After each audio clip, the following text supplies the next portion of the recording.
Hello friends, welcome back to our channel. Friends, ఈ వీడియోలో మనం ఈరోజు అన్ని న్యూస్ పేపర్లో వచ్చినటువంటి ఇంపార్టెంట్ ఎడ్యుకేషన్ అప్డేట్స్తో పాటు చాలా ముఖ్యమైనటువంటి కరెంట్ అఫైర్స్ అయితే రావడం జరిగింది. ఈ రోజు అయితే చాలా కరెంట్ అఫైర్స్ ఉన్నాయి. సో వీడియోని ఎక్కడ స్కిప్ చేయకుండా ఎండ్ వరకు చూడండి. చూసే ప్రతి ఒక్కరు వీడియోని ఖచ్చితంగా లైక్ చేయండి. డైలీ 1 to 2 hours వర్క్ చేసి దాదాపు 8 న్యూస్ పేపర్ చదివి మీకు ఇన్ఫర్మేషన్ అందించడం జరుగుతుంది. చాలా మంది ఫాలో అవుతున్నారు కానీ లైక్ చేయట్లేదు. ఖచ్చితంగా లైక్ చేయండి. ఈ వీడియోకి అయితే నేను 1000 లైక్స్ ఎక్స్పెక్ట్ చేస్తున్నాను. సో ఇది ఎవరికైతే యూజ్ ఉంటుందో వారికి షేర్ చేయండి. అదేవిధంగా సబ్స్క్రైబ్ చేసుకొని చూడండి. రెగ్యులర్గా మీకు జాబ్ అప్డేట్స్ అంతాయి. మన ఛానల్కి సంబంధించినటువంటి టెలిగ్రామ్ గ్రూప్లో కూడా జాయిన్ కాండి. సో దాంట్లో కూడా రెగ్యులర్గా జాబ్ అప్డేట్ షేర్ చేస్తున్నాను. మీకు చాలా యూజ్ ఉంటుంది. ఆ గ్రూప్లో కంపల్సరీ జాయిన్ కాండి. ఫ్రెండ్స్, మన ఛానల్ ద్వారా గ్రూప్ 4 కావచ్చు, అదేవిధంగా గ్రూప్ 2కి సంబంధించినటువంటి ఫుల్ వీడియో కోర్స్ అయితే అందించడం జరుగుతుంది. కంప్లీట్ కోర్స్ మన యాప్లో అయితే అందుబాటులో ఉంది. గ్రూప్ 4 జస్ట్ 500 రూపీస్కే 6 months వ్యాలిటీతో అయితే అందిస్తున్నాం. గ్రూప్ 2కి సంబంధించి 1500 రూపీస్ తోటి మీకు 4 పేపర్స్ కోర్స్ అయితే ఉంది. అక్కడ దానిలో శాంపిల్ క్లాసెస్ కూడా ఉంటాయి. ఒకసారి మీరు చూసిన తర్వాత నచ్చితే కోర్స్ అయితే తీసుకోండి. ఇంకా కరెంట్ అఫైర్స్ పీడిఎఫ్ కూడా పర్ మంత్కు 20 రూపీస్ చొప్పున చెల్లించి మీరు పీడిఎఫ్ని అయితే పొందవచ్చు.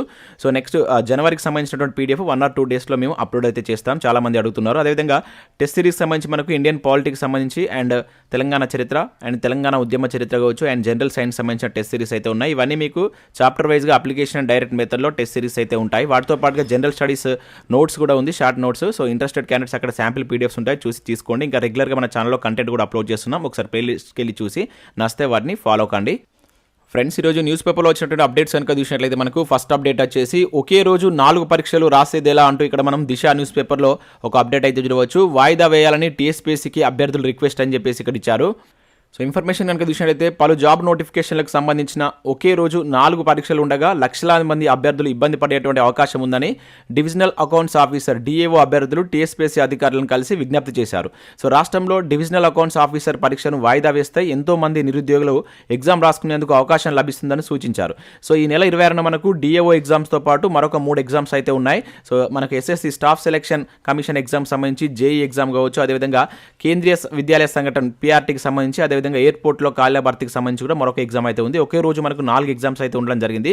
సో ఈ నేపథ్యంలో మనకు ఈ డిఏఓ ఎగ్జామ్ రాయబోయేటువంటి అభ్యర్థులు నిన్న టీఎస్పీఎస్సీని కలిసి ఒక వినతి పత్రం అయితే అందించడం జరిగింది. దాన్ని పోస్ట్ పోన్ చేయాలని చెప్పేసి అయితే వాళ్ళు కలిసి టీఎస్పీఎస్సీ చైర్మన్కి అయితే ఒక వినతి పత్రాన్ని ఇచ్చారు. సో ఇక్కడ దానికి సంబంధించి పోస్ట్ పోన్ చేయడంపై ఆలోచించి నిర్ణయం తీసుకుంటామని టీఎస్పీఎస్సీ అధికారులు సానుకూలంగా స్పందించారని అభ్యర్థులు వెల్లడించినట్లు కూడా ఒక అప్డేట్ అయితే చూడవచ్చు. చాలా మంది అభ్యర్థులు దీనికి సంబంధించి అయితే రోజు అప్డేట్ అయితే అడుగుతున్నారు. సో మన ఛానల్ సబ్స్క్రైబర్స్ ఎంతమంది డిఏఓకి ప్రిపేర్ అవుతున్నారని కింద కామెంట్ చేయండి. సో ఎగ్జామ్ పోస్ట్ పోన్ చేయాలనుకుంటున్నారు, వీడియోని అయితే ఖచ్చితంగా లైక్ చేయండి.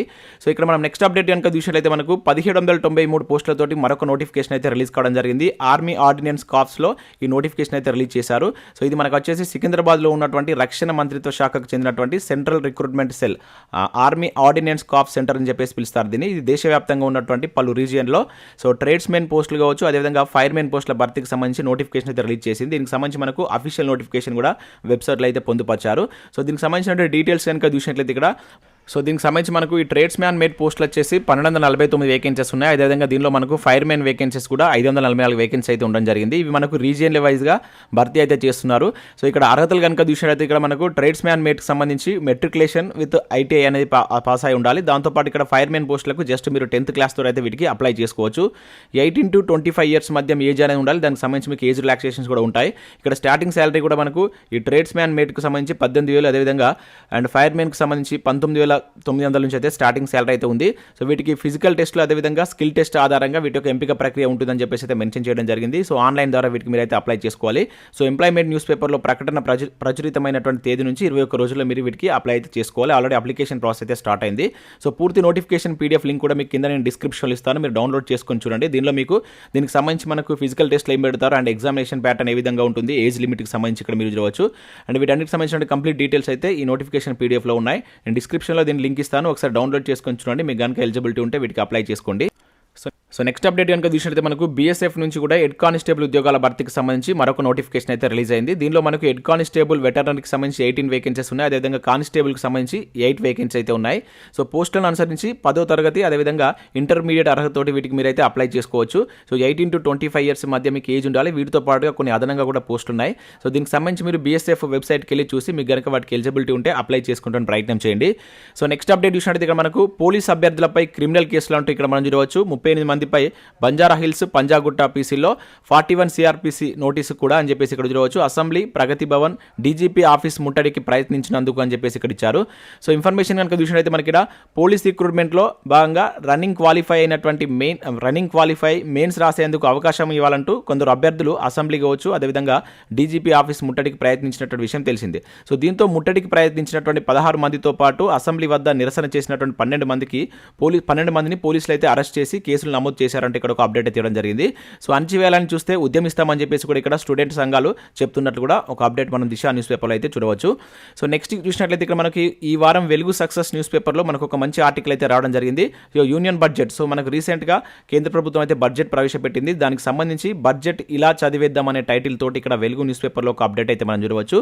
సో బడ్జెట్కి సంబంధించి ఏ విధంగా చదవాలి అండ్ ఈసారి పథకాలకు సంబంధించినటువంటి ప్రాధాన్యత ఏమి ఇచ్చారు అండ్ అదేవిధంగా ఆర్థిక సర్వేలో ఇవి ముఖ్యమంటే ఇక్కడ చూడవచ్చు. సో వాటిని మీరు ఇప్పుడు ఫర్ ఎగ్జాంపుల్ ఇక్కడ మనకు డేటా ఉంటుంది కదా, డేటా కావచ్చు, అదేవిధంగా ఈ గణాంకాలు ఉంటాయి కదా, వాటిని బట్టి పట్టద్దు ఏ విధంగా చదవాలంటూ ఇక్కడ మంచి ఆర్టికల్ అయితే ఇవ్వడం జరిగింది. దాంతోపాటు ఇక్కడ మనకు బ్రిటిష్ పాలనలో తొలి దేశ బడ్జెట్ను మనకు 1860లో అయితే ప్రవేశపెట్టడం జరిగింది. తర్వాత మనకు స్వాతంత్రం తర్వాత భారతదేశంలో తొలి బడ్జెట్ను షణ్ముఖం శెట్టి గారు ప్రవేశపెట్టారు. ఆయన గణతంత్ర భారతదేశంలో మొదటి బడ్జెట్ను జాన్ మతాయి ప్రవేశపెట్టారని చెప్పేసి ఇక్కడ చూడవచ్చు. అదేవిధంగా మొరార్జీ దేశాయ్ మనకు అత్యధిక సార్లు బడ్జెట్ ప్రవేశపెట్టడం అండ్ బడ్జెట్ ప్రవేశపెట్టినటువంటి తొలి ప్రధాని మనకు నెహ్రూ గారు. అదేవిధంగా బడ్జెట్ ప్రవేశపెట్టినటువంటి తొలి మహిళా ప్రధాని వచ్చేసి ఇందిరాగాంధీ. సో ఇట్లా చాలా ఇంపార్టెంట్ కాన్సెప్ట్స్ అయితే ఉన్నాయి. ఒకసారి దీన్ని డౌన్లోడ్ చేసుకొని చూసేటట్టు ప్రయత్నం చేయండి. మీకు ఇప్పుడు బడ్జెట్ రిలీజ్ అయింది కనుక దీన్ని చదివినట్లయితే మీకు ఏ విధంగా అంటే ఏ అంశాలపై ఫోకస్ చేయాలనేది అక్కడ మనకు క్లియర్గా అయితే చెప్పడం జరిగింది. సో నెక్స్ట్ చూసినట్లయితే మనకు మెడికల్ కాలేజీల్లో 313 పోస్టుల భర్తీకి ఆర్థిక శాఖ అయితే గ్రీన్ సిగ్నల్ ఇచ్చింది. సో రాష్ట్రంలో కొత్తగా ఏర్పాటు చేరినటువంటి 9 ప్రభుత్వ మెడికల్ కాలేజీల్లో 313 అసిస్టెంట్ ప్రొఫెసర్ పోస్టులకు భర్తీ చేసేందుకు అనుమతులు ఇస్తూ ఆర్థిక శాఖ అయితే ఒక జీవోను జారీ చేసింది. దీనిలో మనకు medical and health services recruitment board ద్వారా వీటిని అయితే భర్తీ చేయనున్నట్లు తెలిపారు. సో దీనిలో మనకి ఇక్కడ పోస్టుల వారీగా వేకెన్సీ అయితే చూడవచ్చు. సో గైనకాలజీకి సంబంధించి 45 కావచ్చు, జనరల్ మెడిసిన్ సంబంధించి 33, జనరల్ సర్జరీలో 32, అనస్థిషియాలో 22. సో ఈ విధంగా మనకైతే టోటల్గా 313 వేకెన్సీకి సంబంధించి ఆర్థిక శాఖ అనుమతించినట్లు ఒక అప్డేట్ ఇక్కడ మనం చూడవచ్చు. సో నెక్స్ట్ అప్డేట్ చూసినట్టయితే మనకు నోటిఫికేషన్ జారీలో గురుకుల బోర్డు వైఫల్యం అంటే ఇక్కడ ఒక అప్డేట్ మనం ఆంధ్రప్రభలో చూడవచ్చు. సో వివిధ రకాల ఉద్యోగాలకు టీఎస్పీఎస్సీ వెంటనే నోటిఫికేషన్లు జారీ చేస్తుంటే మరోపక్క గురుకుల బోర్డు అధికారులు మాత్రం నిర్లక్ష్య వైఖరిని ప్రదర్శిస్తున్నారని రాష్ట్ర బీఏడీ డిఎడ్ సంఘ అధ్యక్షులు రామ్మోహన్ రెడ్డి విమర్శించారు. సో ప్రభుత్వం గురుకుల ఉపాధ్యాయ నియామకాలు చేపట్టాలని 8 నెలల క్రితం 9,000 ఖాళీలకు అనుమతులు ఇచ్చింది. అదేవిధంగా 15 రోజుల క్రితం కూడా మనకు ఈ 2,500 పోస్టులకు సంబంధించి ఆర్థిక శాఖ అయితే అనుమతులు ఇచ్చింది. కానీ గురుకుల బోర్డు అధికారులు రోస్టర్ జాబితా పేరుతో కాలయాపన చేస్తూ నోటిఫికేషన్ జారీలో తీవ్ర జాప్యం చేస్తున్నారని చెప్పేసి ఇక్కడ చూడవచ్చు. సో 12,000 ఖాళీలకు వెంటనే నోటిఫికేషన్ జారీ చేయాలని చెప్పేసి ప్రభుత్వాన్ని డిమాండ్ చేస్తున్నట్లు కూడా ఇక్కడ ఒక అప్డేట్ అయితే రావడం జరిగింది. సో నెక్స్ట్ చూసినట్లయితే మనకి ఇక్కడ 12న నకరికల్లో మెగా జాబ్ మేళా అంటే ఇక్కడ చూడవచ్చు. సో మనకు ఉద్దీపన ఎడ్యుకేషన్ ఫౌండేషన్ ఆధ్వర్యంలో ఈ నెల 12న మనకు నకరికల్లో ఒక జాబ్ మేళా అయితే కండక్ట్ చేస్తున్నారు. సో వీటికి సంబంధించి 80 కంపెనీలు అయితే హాజరు కాబోతున్నాయి. సో 10th క్లాస్ నుంచి పీజీ అర్హత ఉన్నటువంటి అభ్యర్థులు వీటికైతే హాజరు కావచ్చు. సో ఇంట్రెస్టెడ్ క్యాండిడేట్స్ ఎవరైనా ఈ డిస్ట్రిక్ట్ సంబంధించిన అభ్యర్థులు ఉన్నట్లయితే సో వెళ్ళి వీటికైతే హాజరు కండి. సో ఇవి మనకు వివిధ న్యూస్ పేపర్లో వచ్చినటువంటి education updates. Next current affairs చూద్దాం. ఈ రోజు అయితే చాలా కరెంట్ అఫైర్స్ ఉన్నాయి, చాలా ముఖ్యమైనటువంటి కరెంట్ అఫైర్స్ అయితే రావడం జరిగింది. ఎక్కడ స్కిప్ చేయకుండా చూడండి, ఖచ్చితంగా వీడియోని లైక్ చేయండి. ఒకే వీడియోలో మీకు ఎడ్యుకేషన్ అప్డేట్స్ అదేవిధంగా అండ్ కరెంట్ అఫైర్స్ కలిపి అయితే అందించడం జరుగుతుంది. ఇక్కడ మనం ఫస్ట్ కరెంట్ అఫైర్ కనుక చూసినట్లయితే సుప్రీంకోర్టు న్యాయమూర్తిగా జస్టిస్ సంజయ్ కుమార్ అంటూ ఒక ఇంపార్టెంట్ కరెంట్ అఫైర్ ఇక్కడ మనం చూడవచ్చు. అత్యున్నత న్యాయస్థానంలో మరో తెలుగు జడ్జి, మొత్తం 5 పేర్లతో కేంద్రం నోటిఫికేషన్ అంటే ఇక్కడ చూడవచ్చు. సో ఇక్కడ చూసినట్లయితే మనకు తెలుగు బిడ్డ ప్రస్తుతం మణిపూర్ హైకోర్టు ప్రధాన న్యాయమూర్తిగా సేవలు అందిస్తున్నటువంటి జస్టిస్ పులిగోరు వెంకట సంజయ్ కుమార్తో సహా 5 హైకోర్టు ప్రధాన న్యాయమూర్తులను సీనియర్ న్యాయమూర్తులుగా సుప్రీంకోర్టు జడ్జిలుగా నియమిస్తూ కేంద్ర ప్రభుత్వం శనివారం అయితే నోటిఫికేషన్ జారీ చేసింది. సో ఇందులో మనకు రాజస్థాన్ హైకోర్టు ప్రధాన న్యాయమూర్తిగా పనిచేస్తున్నటువంటి పంకజ్ మిత్తల్ కావచ్చు, అదేవిధంగా పాట్నా హైకోర్టు ప్రధాన న్యాయమూర్తిగా చేస్తున్నటువంటి జస్టిస్ సంజయ్ కరోల్ కావచ్చు, అదేవిధంగా అదే హైకోర్టు న్యాయమూర్తిగా పనిచేస్తున్నటువంటి జస్టిస్ అసినుద్దీన్ అమానుల్లా కావచ్చు, ఇంకా అలహాబాద్ హైకోర్టు న్యాయమూర్తిగా పనిచేస్తున్నటువంటి జస్టిస్ మనోజ్ మిశ్రా. సో మొత్తం 5 అయితే మనకు సుప్రీంకోర్టు న్యాయమూర్తులుగా అయితే నియమించడం జరిగింది. చాలా ఇంపార్టెంట్. దీనిలో మన తెలుగు ప్రాంతానికి సంబంధించినటువంటి జడ్జి కూడా ఉన్నాడు. సో అతను వచ్చేసి జస్టిస్ సంజయ్ కుమార్ అని చెప్పేసి గుర్తుంచుకోండి. సో దీంతో మనకి ఇప్పుడు ప్రజెంట్ సుప్రీంకోర్టులో న్యాయమూర్తుల సంఖ్య అనేటువంటిది 32కు చేరిందనమాట. సో మనకు సుప్రీంకోర్టులో ఉండవలసినటువంటి గరిష్ట న్యాయమూర్తుల సంఖ్య ఎంత అనేది కింద కామెంట్ చేయండి. సో మనకు మొట్టమొదటి సుప్రీంకోర్టు ప్రధాన న్యాయమూర్తి ఎవరనేది కూడా కింద కామెంట్ చేసేటువంటి ప్రయత్నం చేయండి. ఇటువంటి టైంలో మనకు ఇది వార్తల్లో ఉంది కనుక సుప్రీంకోర్టుకు సంబంధించినటువంటి కంప్లీట్ అన్ని అంశాలు మనం చూడాలి. రీసెంట్గా మనకు సుప్రీంకోర్టుకు సంబంధించి దానికి సంబంధించినటువంటి వార్షికోత్సవ సభ కూడా చేయడం జరిగింది. సో ఇటువంటి టైంలో మనకు ఇవన్నీ ఒక దగ్గర లింక్ చేసుకుంటే కరెంట్ అఫైర్స్ మనకి ఈజీగా గుర్తుండేటువంటి ఛాన్స్ ఉంటుంది. సో నెక్స్ట్ విషయంలో అయితే ఇక్కడ సో విధి చేయు వింతలన్నీ అంటే ఇక్కడ చూడవచ్చు. సుప్రసిద్ధ గాయని వాణి జయరాం కన్నుమూత అంటే ఇక్కడ చూడవచ్చు. సో 78 ఏళ్ల వయసులో మనకు ప్రసిద్ధ గాయని వాణి జయరాం నిన్నైతే కన్నుమూయడం జరిగింది. సో దీనికి సంబంధించి మీరు గుర్తుంచుకోండి. రీసెంట్గా ఈమెకు పద్మభూషణ్ అవార్డు కూడా అయితే రావడం జరిగిందనమాట. సో 19 భాషల్లో 11,000కు పైగా పాటలు పాడినటువంటి ఘనత అయితే ఈమెకు ఉంది. సో రీసెంట్గా మేము చనిపోయి వార్తల్లో మనకు రావడం జరిగింది కనుక సో ఈమెకు సంబంధించి ఆల్రెడీ పద్మభూషణ్ కూడా వచ్చింది కనుక మనకు రానున్నటువంటి పోటీ పరీక్షల్లో చాలా ఇంపార్టెంట్. సో ఈ 2 అంశాలను గుర్తుంచుకోండి. సో నెక్స్ట్ విషయంలో ఇక్కడ మనకు నాసో ఇస్రో ఉపగ్రహం సిద్ధం అంటూ ఇక్కడ ఒక ఇంపార్టెంట్ కరెంట్ అఫైర్ చూడవచ్చు. త్వరలో భారత్కు త్వరలింపాటు ఇక్కడ ఇచ్చారు. సో మనకు భూమిపై పరిశీలనల కోసం అమెరికా అంతరిక్ష సంస్థ నాసా అదేవిధంగా భారత రోదసి పరిశోధన సంస్థ ఇస్రో సంయుక్తంగా అభివృద్ధి చేసినటువంటి నిసార్ ఉపగ్రహం పూర్తి స్థాయిలో సిద్ధమైనట్లయితే ఇక్కడ చూడవచ్చు. సో ఈ నెలలోనే దీన్ని మనకు భారత్కి అయితే పంపనున్నారు. సెప్టెంబర్లో ఇది అంతరిక్షంలోకి పయనం కానుంది. సో తాజాగా ఇస్రో చైర్మన్ ఎస్ సోమనాథన్ కూడా ఈ కాలిఫోర్నియాలో ఉన్నటువంటి నాసా జెట్ ప్రొపల్షన్ ల్యాబ్ను సందర్శించడం జరిగింది. సో ఈ నిసార్పై జరుగుతున్నటువంటి తుది పరీక్షలను పర్యవేక్షించారంటూ కూడా ఇక్కడ ఇచ్చారు. సో మనకు డైరెక్ట్గా క్వశ్చన్ ఎట్లా అడుగుతారంటే రీసెంట్గా నాసో ఇస్రో కలిపి తయారు చేసినటువంటి ఉపగ్రహం ఏంటి అని చెప్పేసి అడగడానికి ఛాన్స్ ఉంటుంది. సో నిసార్ అని చెప్పేసి గుర్తుంచుకోండి. చాలా ఇంపార్టెంట్. సైన్స్ అండ్ టెక్నాలజీకి సంబంధించి మనకు తరచూ ఎక్కువ క్వశ్చన్స్ అడుగుతున్నాడు.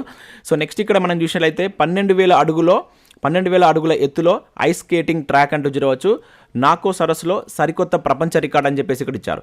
సో ఇక్కడ చూసినట్లయితే మనకు హిమాచల్ ప్రదేశ్ సంబంధించినటువంటి న్యూస్ ఇది. సో హిమాచల్ ప్రదేశ్లో మనకు కిన్నౌర్ జిల్లాలోని నాకో సరస్సు వద్ద సరికొత్త ప్రపంచ రికార్డ్ నమోదైంది. సో 12,000 అడుగుల ఎత్తులో సహజ సిద్ధంగా ఉన్నటువంటి ఈ సరస్సులో పొడవైనటువంటి హైస్ ట్రాక్ను తీర్చిదిద్ది ఈ ఘనతను సాధించారంటే ఇక్కడ చూడవచ్చు. అంతర్జాతీయ ప్రమాణాలకు అనుగుణంగా దీన్ని సిద్ధం చేశారంటే ఇచ్చారు. సో ఇక్కడ మనకు -18 డిగ్రీస్ సెల్సియస్కి సంబంధించినటువంటి వాతావరణం అయితే ఉంటుంది. అయితే రీసెంట్గా అక్కడ దానికి సంబంధించినటువంటి ఈ ఐస్ స్కేటింగ్ పోటీలు కూడా ప్రారంభించారు. సో 15 రాష్ట్రాల నుంచి దాదాపుగా 70 మంది క్రీడాకారులు కూడా దీనికి హాజరైనట్లయితే ఇచ్చారు. చాలా ఇంపార్టెంట్ ఇది. మనకు 12,000 అడుగుల ఎత్తులో ఇట్లా ఐస్ స్కేటింగ్ ట్రాక్ ఉండడం ఇది దేశంలోనే మొట్టమొదటి అని చెప్పేసి చెప్తున్నారు. సో గుర్తుంచుకోండి. మనకి ఏ స్టేట్ అని చెప్పేసి అడగడానికి ఛాన్స్ ఉంటుంది. హిమాచల్ ప్రదేశ్ అని చెప్పేసి గుర్తుంచుకోండి. సో నెక్స్ట్ కరెంట్ అఫైర్ కనుక ఇక్కడ చూసినట్లయితే సో ఇక్కడ చూసినట్లయితే దేశంలోనే అతిపెద్ద హెలికాప్టర్ ఫ్యాక్టరీ అంటే ఒక ఇంపార్టెంట్ కరెంట్ అఫైర్ చూడవచ్చు. కర్ణాటకలోని తుమకూరులో రేపు ప్రారంభించనున్నటువంటి మోడీ అని చెప్పేసి ఇక్కడ ఇచ్చారు. సో దేశంలోనే మనకు అతిపెద్ద హెలికాప్టర్ల తయారీ కేంద్రాన్ని మోడీ గారు సో రేపు అయితే సోమవారం ప్రారంభించనున్నారు. సో ప్రభుత్వ రంగ సంస్థ హిందుస్థాన్ ఏరోనాటిక్స్ లిమిటెడ్ హాల్కు అనుబంధంగా కర్ణాటక రాష్ట్రం తుమకూరులో దాదాపుగా 615 ఎకరాల విస్తీర్ణంలో ఈ గ్రీన్ఫీల్డ్ హెలికాప్టర్ ఫ్యాక్టరీని అయితే ఏర్పాటు చేశారు. సో దీన్ని మనకు సోమవారం రోజున అంటే రేపటి రోజున మోడీ గారు అయితే దీన్ని ప్రారంభించున్నారు. ఇది మనకు దేశంలోనే అతిపెద్ద హెలికాప్టర్ల తయారీ కేంద్రం. చాలా ఇంపార్టెంట్, గుర్తుంచుకోండి. సో నెక్స్ట్ కరెంట్ అఫైర్ కనుక చూసినట్లయితే చాట్ జీపీటీ సరికొత్త చరిత్ర అంటూ చూడవచ్చు. నెలల వ్యవధిలోనే కోట్లాది యూజర్లు అంటూ ఇక్కడ ఇచ్చారు. సో ఇక్కడ చూసినట్లయితే మనకు నిత్యం సామాజిక మాధ్యమాల్లో మునిగి తేలుతూ జనం వారి యొక్క అవసరాలకు తగ్గ యాప్ కావచ్చు చాట్ బోట్లు వస్తే వాటికి ఎంతగా కనెక్ట్ అవుతారనేందుకు ఇది ఒక ఉదాహరణ కింద అయితే చెప్పవచ్చు. సో కృత్రిమ మీద చాట్ బోట్ అయినటువంటి చాట్ జీపీటీకి జనవరిలో 2-3 రోజుల్లో రోజుకు 1.3 కోట్ల మంది చొప్పున యూజర్లు జత చేరారంటే ఇక్కడ చూడవచ్చు. ఇన్స్టాగ్రామ్ కావచ్చు అదేవిధంగా టిక్టాక్ వంటి వాటికి 2 ఏళ్లకు కూడా సాధ్యం కానటువంటి యూజర్ల సంఖ్యను 2 రోజుల్లోనే ఈ చాట్ జీపీ సాధించినట్టు ఇవ్వడం జరిగింది. సో మనకు గత నవంబర్లో దీన్ని అయితే లాంచ్ చేశారు. సో నవంబర్లో లాంచ్ చేసినప్పటి నుంచి ఇప్పటి వరకు దీనికి 10 కోట్ల మంది యూజర్లు చేరడం విశేషం అంటే ఇక్కడ చూడవచ్చు. సో ఇదే 10 కోట్ల యూజర్లు కావడానికి టిక్టాక్ 9 నెలలు అదేవిధంగా ఇన్స్టాగ్రామ్కు 2.5 అంటే 2.5 సంవత్సరాలు పట్టిందంటే ఇక్కడ మనకు సెన్సార్ అయితే చెప్పడం జరిగింది. చాలా ఇంపార్టెంట్. ఇది ఇటీవల వార్తల్లో ఎక్కువగా నిలుస్తుంది మనకు ఈ చాట్ జీపీటీకి సంబంధించి. సో కంప్లీట్ అంశాలను ఒక దగ్గర జడ్జ్ చేసుకొని చదివేటువంటి ప్రయత్నం చేయండి. సో నెక్స్ట్ విషయం అయితే మనకి ఇక్కడ రాణి వెడలే అంటే ఇక్కడ చూడవచ్చు. బాయ్ బోయింగ్ 747 అంటే బేసిక్ ఇక్కడ ఒక అప్డేట్ మనం చూడవచ్చు. సో క్వీన్ ఆఫ్ స్కైకి ఘనమైన వీడ్కోలు. సో చిట్ట చివరి కార్గో విమానాన్ని కొనుగోలు చేసినటువంటి అట్లాస్ అంటే ఇక్కడ చూడవచ్చు.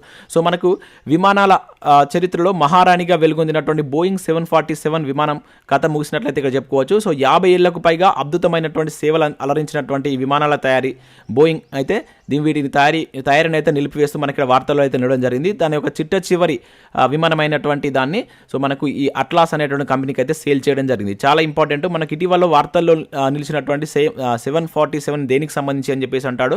లేదంటే సో ఇటీవల ఏ ప్రముఖ విమానాల సంస్థ తన తయారీని నిలిపివేసిందని చెప్పేసి కూడా అడగవచ్చు. సో బోయింగ్ 747 అని చెప్పేసి గుర్తుంచుకోండి. ఇటువంటి వాటికి సంబంధించి మనకు డైరెక్ట్గా బిట్స్ అడుగుతారు. చాలా important. So next current affair కనుక చూసినట్లయితే బృహస్పతి ఉపగ్రహాల రాజు అంటూ ఒక ఇంపార్టెంట్ కరెంట్ అఫేర్ ఇక్కడ చూడవచ్చు. తాజాగా డజను చంద్రుల గుర్తింపు 92 ఉపగ్రహాలతో శనిని దాటి టాప్ అని చెప్పేసి ఇక్కడ చూడవచ్చు. సో మనకు సౌర కుటుంబంలోనే అతి పెద్దదైనటువంటి గురుగ్రహం బృహస్పతి చుట్టూ మరొక 12 ఉపగ్రహాలను అయితే సైంటిస్టులు రీసెంట్గా అయితే కనిపెట్టడం జరిగింది. సో దీంతో మనకు ఉపగ్రహాల సంఖ్య ఏకంగా దానికి సంబంధించి 92కి అయితే పెరిగింది. తద్వారా మనకు 83 ఉపగ్రహాలు ఉన్నటువంటి శని గ్రహాన్ని వెనక్కి నెట్టి ఇప్పుడు సౌరమండలంలో అత్యధిక ఉపగ్రహాలు ఉన్నటువంటి గ్రహంగా అయితే నిలిచింది. చాలా ఇంపార్టెంట్. సో ఇటువంటి మనకి ఎగ్జామ్లో అడగడానికి ఎక్కువగా ఛాన్స్ ఉంటుంది. సో గుర్తుంచుకోండి, ఇప్పుడు అత్యధిక ఉపగ్రహాలు ఉన్నటువంటి గ్రహం ఏంటంటే మనకు బృహస్పతి అని చెప్పేసి గుర్తుంచుకోండి. సో నెక్స్ట్ చూసినట్లయితే మనకు నేటి నుంచి లింగమతుల స్వామి జాతర అయితే ప్రారంభమవుతుంది. సో ఈ నేపథ్యంలో మనకు జాతరలకు సంబంధించి డైరెక్ట్గా బిట్ అయితే అడుగుతాడు. సో ఇది మనకు సూర్యాపేట జిల్లాలో చేస్తారు. తెలంగాణలోనే రెండవ అతిపెద్ద జాతరగా పేరుగాంచినటువంటి ఈ పెద్దగట్టు జాతర అని చెప్పేసి కూడా పిలుస్తారు. సో ఇది మనకు నేటి నుంచి అయితే ప్రారంభం కానుంది. సో ఏ జిల్లా అని చెప్పేసి డైరెక్ట్ అడుగుతారు, సూర్యాపేట జిల్లా అని చెప్పేసి గుర్తుంచుకోండి. సో నెక్స్ట్ కరెంట్ అఫేర్ కనుక చూసినట్లయితే తల్లిదండ్రులు అవుతున్నటువంటి తొలి ట్రాన్స్జెండర్ జంట అంటే ఒక ఇంపార్టెంట్ కరెంట్ అఫేర్ ఇక్కడ చూడవచ్చు. మనకు కేరళకు చెందినటువంటి ఒక ట్రాన్స్జెండర్ జంట తాము తల్లిదండ్రులను కాబోతున్నట్లు సోషల్ మీడియాలో ఘనంగా ప్రకటించుకుంది. దేశంలోనే ఓ ట్రాన్స్జెండర్ పురుషుడు గర్భం దాల్చడం ఇదే తొలిసారి అని చెప్పేసి వారు పేర్కొన్నారు. చాలా ఇంపార్టెంట్. మనకి డైరెక్ట్ అడుగుతారు ఏ రాష్ట్రానికి సంబంధించిన వారు వీరని చెప్పేసి. కేరళ అని చెప్పేసి గుర్తుంచుకోండి. నేమ్స్ కనుక చూసినట్లయితే జియా జహాదల్ అని చెప్పేసి వీళ్ళిద్దరు సహజీవనం చేయడం జరిగింది. సో ఈ నేపథ్యంలో సో తొలిసారిగా మనకు దేశంలో ఓ ట్రాన్స్జెండర్ జంట సో మనకు తల్లిదండ్రులు అయితే కాబోతున్నారు. సో దానిలో మనకు ఒక పురుషుడు గర్భం దాల్చడం అనేది ఇదే ఫస్ట్ టైం అనమాట. సో ఇది కేరళకు సంబంధించినటువంటి కరెంట్ అఫేర్స్. చాలా ఇంపార్టెంట్. స్టేట్ను గుర్తుంచుకోండి. డైరెక్ట్గా మనకు స్టేట్కి సంబంధించి అడగడానికి ఎక్కువ ఛాన్స్ ఉంటుంది. సో నెక్స్ట్ ఇక్కడ చూసినట్టు మనకు ఆసిస్ ఫేసర్ అండర్ ట్రై ప్రపంచ రికార్డ్ అంటే ఇక్కడ మనం చూడవచ్చు. సో T20 క్రికెట్లో మనకు ఆస్ట్రేలియా ఫేసర్ అండర్ ట్రై ప్రపంచ రికార్డ్ అయితే సాధించాడు. సో T20లో అత్యంత వేగంగా 300 వికెట్లు తీసినటువంటి బౌలర్గా సో ఈ టై రికార్డ్ అయితే సృష్టించడం జరిగింది. చాలా ఇంపార్టెంట్. సో రీసెంట్గా మనకు T20లో అత్యధిక వేగంగా వికెట్లు తీసి రికార్డు సృష్టించిన బౌలర్ ఎవరని చెప్పేసి అడగవచ్చు. అంటూ టై అని చెప్పేసి గుర్తుంచుకోండి. ఇతను ఏ దేశానికి సంబంధించిన వాడంటే మనకు ఆస్ట్రేలియా దేశానికి సంబంధించినటువంటి ప్లేయర్. సో ఇవి మనకు వివిధ న్యూస్ పేపర్లో వచ్చినటువంటి ఇంపార్టెంట్ కరెంట్ అఫేర్స్. ఈ రోజు అయితే చాలా కరెంట్ అఫేర్స్ అయితే రావడం జరిగింది. సో వీడియో నచ్చినట్లయితే లైక్ చేసి మీ మిత్రులకైతే షేర్ చేయండి. Thanks for watching. Thank you everyone.